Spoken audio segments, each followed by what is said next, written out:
Miss Nelson is missing. The kids in room 207 were misbehaving again. Spitballs stuck to the ceiling. Paper planes whizzed through the air. They were the worst behaved class in the whole school. "Now settle down," said Miss Nelson in a sweet voice. But the class would not settle down. They whispered and giggled. They squirmed and made faces. They were even rude during story hour, and they always refused to do their lessons. "Something will have to be done," said Miss Nelson. The next morning, Miss Nelson did not come to school. "Wow!" yelled the kids. "Now we can really act up." They began to make more spitballs and paper planes. "Today let's be just terrible," they said. "Not so fast," hissed an unpleasant voice. A woman in an ugly black dress stood before them. "I am your new teacher, Miss Viola Swamp," as she rapped the desk with her ruler. "Where is Miss Nelson?" asked the kids. "Never mind that," snapped Miss Swamp. "Open those arithmetic books." Miss Nelson's kids did as they were told. They could see that Miss Swamp was a real witch. She meant business. Right away, she put them to work, and she loaded them down with homework. "We'll have no story hour today," said Miss Swamp. "Keep your mouths shut," said Miss Swamp. "Sit perfectly still," said Miss Swamp. "And if you misbehave, you'll be sorry," said Miss Swamp. The kids in room 207 had never worked so hard. Days went by and there was no sign of Miss Nelson. The kids missed Miss Nelson. "Maybe we should try to find her," they said. Some of them went to the police. Detective McSmog was assigned to the case. He listened to their story. He scratched his chin.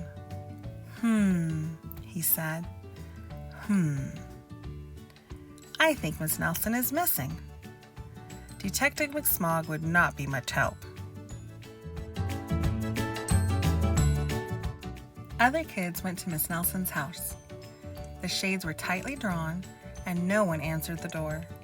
In fact, the only person they did see was the wicked Miss Viola Swamp coming up the street. "If she sees us, she'll give us more homework." They got away just in time. Maybe something terrible happened to Miss Nelson. "Maybe she was gobbled up by a shark," said one of the kids. But that didn't seem likely. "Maybe Miss Nelson went to Mars," said another kid. But that didn't seem likely either. "I know!" exclaimed one know-it-all. "Maybe Miss Nelson's car was carried off by a swarm of angry butterflies." But that was the least likely of all. The kids in room 207 became very discouraged. It seemed that Miss Nelson was never coming back, and they would be stuck with Miss Viola Swamp forever. They heard footsteps in the hall. "Here comes the witch," they whispered. "Hello, children," someone said in a sweet voice. It was Miss Nelson. "Did you miss me?" she asked.